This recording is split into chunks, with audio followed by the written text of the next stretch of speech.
So I decided to do something that many people know better than to touch with a 10-foot pole, and that is to try to power scale a video game, because video games are nonsense. But it was a fun video to make, I was happy with how it turned out, and some of the comments were very interesting. That said, some of the comments were also absolutely nonsense.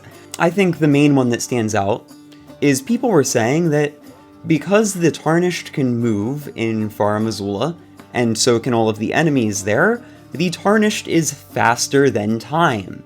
Which is both some Dragon Ball Super shenanigans. I'm shocked. It seems the Tarnished possesses the power to transcend time itself, my lord. And also just not how power scaling works.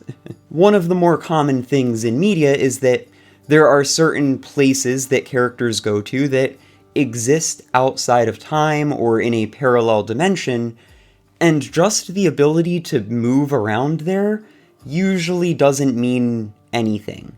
It is completely a plot device. They're not faster than time, they're not stronger than dimensions. So yeah, like, I don't take Farum Azula to mean that every character in Elden Ring is moving light speed. Another similar take was that because there are light-based attacks in the game, and we can dodge them with our iframes from a dodge roll, we are moving faster than light speed.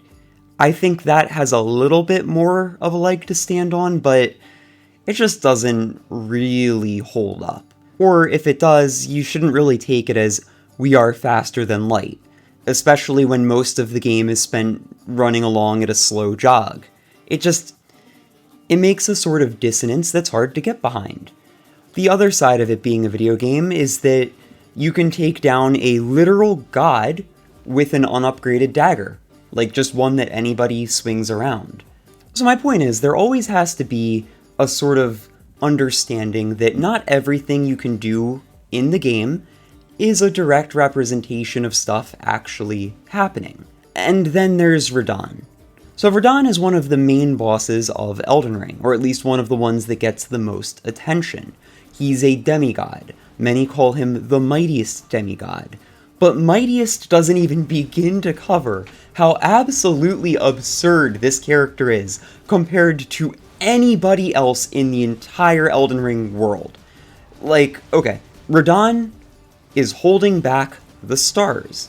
And when you first hear that, you might think, well, maybe that's a metaphor. If you've been paying attention to your lore, stars are often considered to be like living entities that invade the world as messengers of God. Yeah, Elden Ring lore is kind of weird. So, like, you know, maybe his existence is preventing them from getting here. And that would be a logical, like, thought. I wouldn't blame you for thinking that.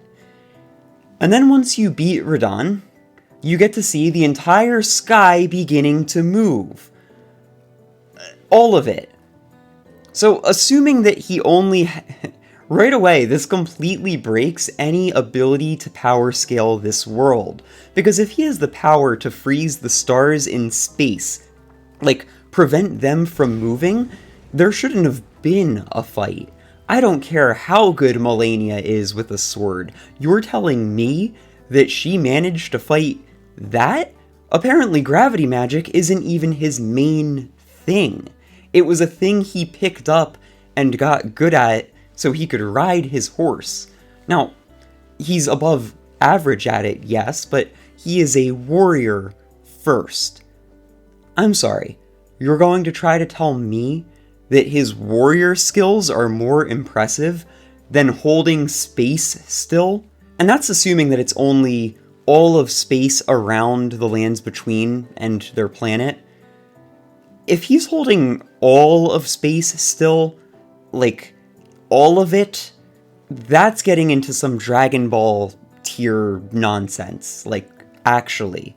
He should be able to pick up entire armies with a wave of his hand and throw them into the stratosphere. And, you know, we kind of see how strong he is with one particular move. Radahn is the only boss that I can think of who leaps into space and then crashes down like a meteor. We're comparing that to someone like Godfrey, who, when we fight him, tears up the arena by punching it, but, like, that's the difference between somebody that can destroy a planet and someone that can break a building. What I'm getting at is Radahn just breaks everything. He has the power to throw around the sun. He is unbeatable. And because we're fighting him in a video game, we really don't get to see that. But what we also don't get to see is anybody even coming close to matching that. Elden Ring is a game without many feats. There's a lot of feat, thank you Miyazaki, but not many feats. And what I mean by that is there aren't many things that we the player are told that tell us how strong a given character is. We know that Godfrey is stronger than the fire giant because they fought and Godfrey won. And it ended in the fire giant being imprisoned where we can fight him. But this doesn't really tell us like, oh, could they break a large building or could they level a continent? It tells us that they're this strong relative to each other. Godfrey is an incredible leader and general, with a thirst for battle. I'd say the closest other power scaling that we get to Radahn is Malenia and corrupting all of Caelid, or Miquella and the power to control people's minds. So with Miquella, we know that the Tarnished resists it, and unless he makes direct contact, he cannot force it to happen. But there seems to be no limit to the duration and power of this charm. It seems like once you fall under its spell, you are completely lost to it. Malenia and rotting Caelid is another thing where it's a very big deal, but we don't know exactly how it happened. Because Malenia has the power of Scarlet Rot, and Scarlet Rot's big thing is that it spreads. So for all we know, Malenia initially released the rot, but it took hundreds of years to spread to the point where it is when we finally get there, which would make it much less impressive. It also means that when she infected Radahn with it, like, one, he's been fighting it off for years and still maintaining some semblance of self, but two, she didn't really match him in power. She got around how much stronger he was by poisoning him. Like, I don't know. I don't feel like if I joined an MMA league and then I won by poisoning my opponent before the match, I could really say that I'm the better fighter, or even on his level. But then where does that leave the Tarnished? How can we fight Radahn at all if he's got the power to stop every star in the sky at the same time? Like, the answer really is that we shouldn't be able to beat him.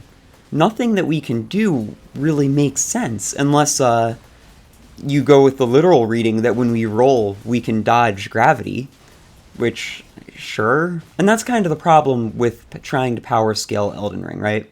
You've got the crazy feats where Radahn could blow up the earth if he wanted to with this much power, like, objectively. And then you've got what you visually see the different characters do, which is, by nature, much less impressive because we, as humans, need to actually be able to keep up with it. To some extent, I do believe that the things that happen in the game are not happening in real-time speed. Like, take for instance when we have an arrow fired at us. The arrow moves slow enough that we can run around it, which makes me think, okay, we might be moving faster than it appears. Then the other side of that, though, is if that was really the case, the architecture of the lands between makes no sense, because everything we're walking on would have to be huge to account for the fact that we're borderline moving at hundreds of miles per hour all the time. Really, this entire ramble just started because the idea that moving in Farum Azula makes you faster than time would be like if Goku went into the hyperbolic time chamber to train, and people started saying, well, because he was in the time chamber and moving, he's technically beyond light speed, and it's like, well, no, that's just the location he's in did that. I can sit in a volcano, that doesn't mean I'm stronger than magma. Or would it be lava? Any rock nerds? Okay, this is just a fun video. I really just wanted to ramble about the absurd power of Radahn. The fact that he jumps to space, crashes down like a meteor, holds back the stars, like, Dude, he is the main character, actually. This was a fun video to make. I hope some people enjoyed listening to it. A little bit more rambly than normal, I know, but I just kind of wanted to have fun talking about this. It wasn't meant to be a crazy big video. Let's see. I'm making something on Slay the Spire, and that should be out in a couple of days. And then for programming content, I'm considering making a quick little video on how electricity works, because I've been doing a lot of micro-robotic work lately, and I've found that people that I'm working with tend to be very confused on how electricity works. And finally, I'm making a fun video on how to learn anything quick, and that one should honestly be out in a few days as well. Work's been going pretty well. I hope your work's been going well too, and yeah. And until next time, see ya. We're comparing that to something like Godfrey. Godfrey? Horaloo? Godfrey, the first Elden Lord. Yeah, the one who died is Godwin. This is like the LaCroix of lattes. For whatever reason, my espresso machine made this super weak. So when I added the milk and chocolate, like, I feel like I'm drinking chocolate milk with a hint of coffee. Alright. Anyway, see ya.